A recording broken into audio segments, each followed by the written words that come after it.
क्या समझ में आता है शादीशुदा जिंदगी का फॉर्मूला क्या है? अच्छा। फॉर्मूला अच्छा यही है कि घर पे सुख शांति रखनी चाहिए। नहीं तो वो आपकी बाकी रोजमर्रा की जिंदगी में टेंशन क्रिएट कर देती है, तो थोड़ा सा ख्याल रखना चाहिए।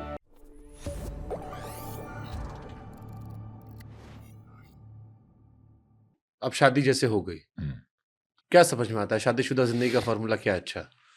फॉर्मूला अच्छा यही है कि घर पे सुख शांति रखनी चाहिए।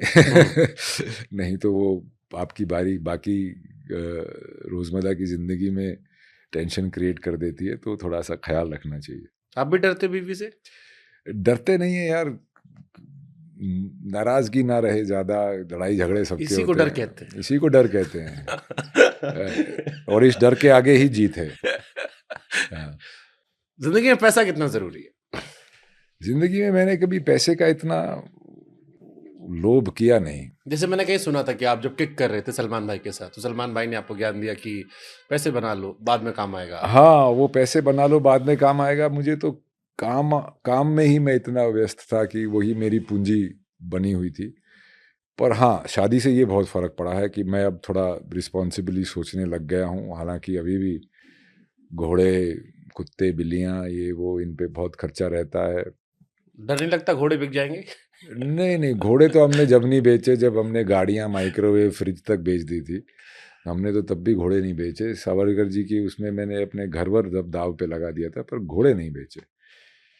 एक अरब लोगों की एक कहावत होती है कि भगवान मुझे खर्चे दे ताकि मैं और मेहनत करूं और मैं और कमाई करूं। वो ये नहीं बोलते कि बचत करो, बोलते और खर्चे दो ताकि और वो। तो वो मेरा हमेशा से सिलसिला रहा है। मैंने कभी अपने लाइफस्टाइल में कमी नहीं छोड़ी है। मैंने ज़िंदगी अपनी पूरी जी है। और मैं कई बार मजाक में कहता हूँ कि I lost all my money on slow horses and fast women, पर वो भी एक मजाक ही है, एक कहावत है। बट दिल की बात निकल ही आती है, हाँ, कितना भी छिपाते रहो कहीं ना कहीं से कहावतों में आती है। जिंदगी बट की सच्चाई होती है। हाँ, बट मुझे जब भी जितना पैसे की ज़रूरत पड़ी है, मेरे पास वो आ गया है। मैंने कोई संपत्ति नहीं जोड़ी है। तो पैसा क्या है आपकी नजर में? पैसा ये है कि आप पैसे के लिए काम ना कर रहे हो, इतना आपके पास होना चाहिए। आपको जैसे बहुत सारी ज़िंदगी खर्चे और रेंट, खाने-पीने की जब पहली तारीख आने वाली होती है, उसमें निकल गई, क्योंकि काम मैंने एक तो कम किया। ऊपर से काम भी इतना चूज़ करके किया कि उसमें कभी बार्गेन नहीं कर पाए कि मुझे पैसे ज़्यादा चाहिए। और हमेशा हर प्रोजेक्ट में मैं ही सबसे ज़्यादा पैशनेट होता हूँ, तो मेरे को ही पड़ी रहती है, तो मुझे हमेशा short end of the stick मिलता है।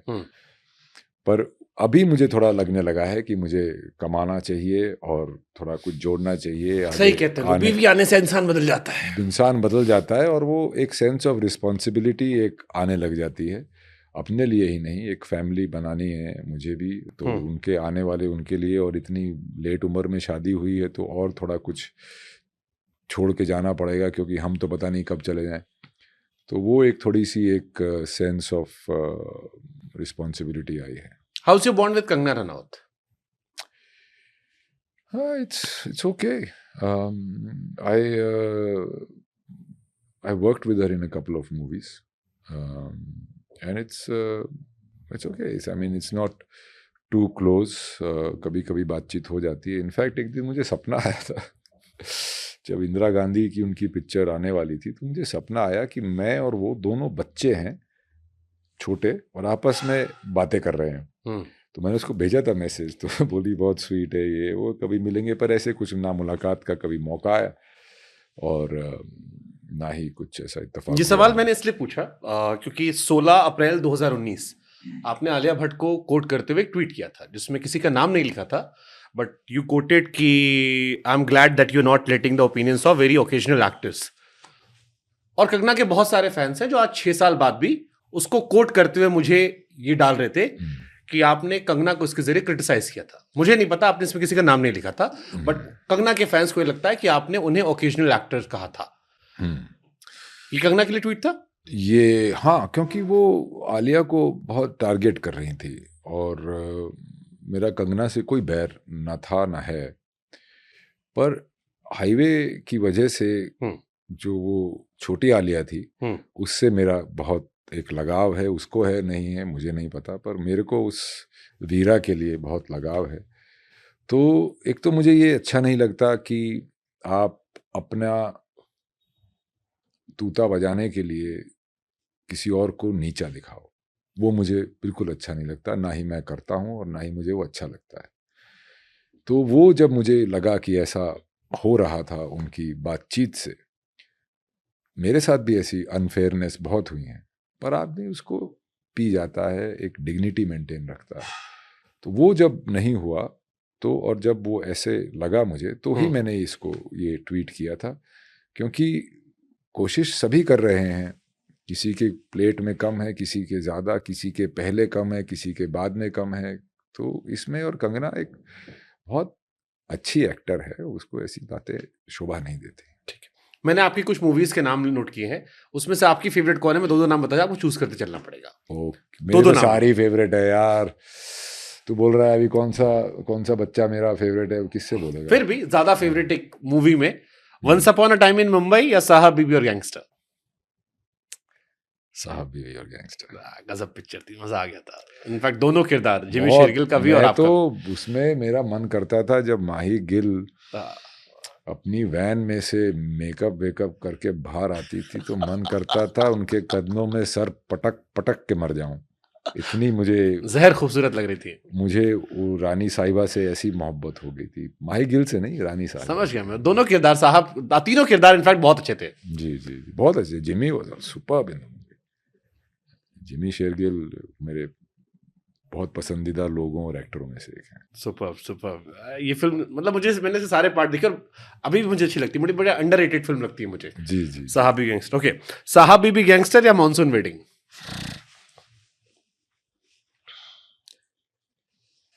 मॉनसून वेडिंग, क्योंकि वहां से मुझे एक स्टार्ट मिला था। मॉनसून वेडिंग या डी?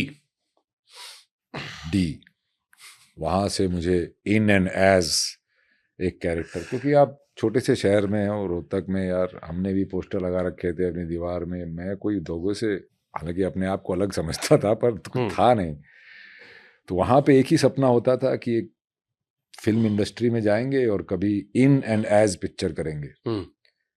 वो मेरी पहली हिंदी पिक्चर, मतलब मॉनसून वेडिंग तो फॉरेन प्रोडक्शन थी, पहली पिक्चर में ही हो गया इन एंड एज। उसके बाद मेरे को लगा कि अब मैं क्या करूं, इसके ऊपर इसके कहाँ जाऊं, तो वो एक अलग मेरी स्ट्रगल शुरू हुई थी। पर डी या हाईवे?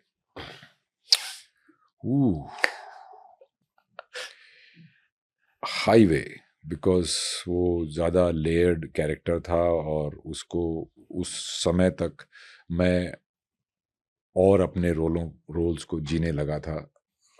हाईवे या लाल रंग? लाल रंग।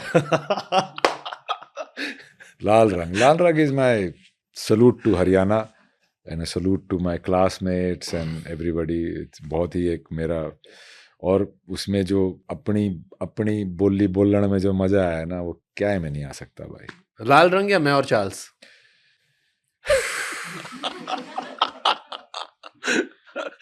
लाल रंग। ओके, लाल रंग या लाल रंग के अगेंस्ट तो कुछ भी पूछता रहे, खत्म हो जाएगी बात। सरबजीत?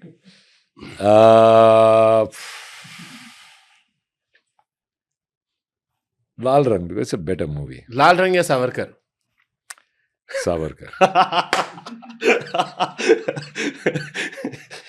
सावरकर या एक्सट्रैक्शन? इंटरनेशनल प्रोजेक्ट या पहला अपना प्रोजेक्ट? सावरकर।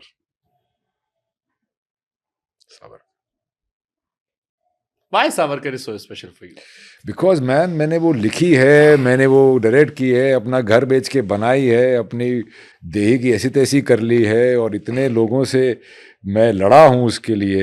एक विचारधारा से मैंने एक विचारधारा से मैंने कम्पीट किया है, एक जो उसको ब्रिंग डाउन करने की उसकी इतनी बड़ी जो एक साजिश सी हो गई थी कि उसमें फैक्ट चेकिंग, फालतू की फैक्ट चेकिंग जो लोगों ने की है, जिसको मुझे रिस्पॉन्ड करना चाहिए था, पर मुझे लगा डिग्निटी से चुप रहे, पिक्चर अपनी बात बोलेगी, आज नहीं तो कल। तो इसीलिए उसमें मेरी इन्वॉल्वमेंट ज़्यादा है, उसमें मेरा मतलब जी जान माल खाल सब लगा हुआ है। ओके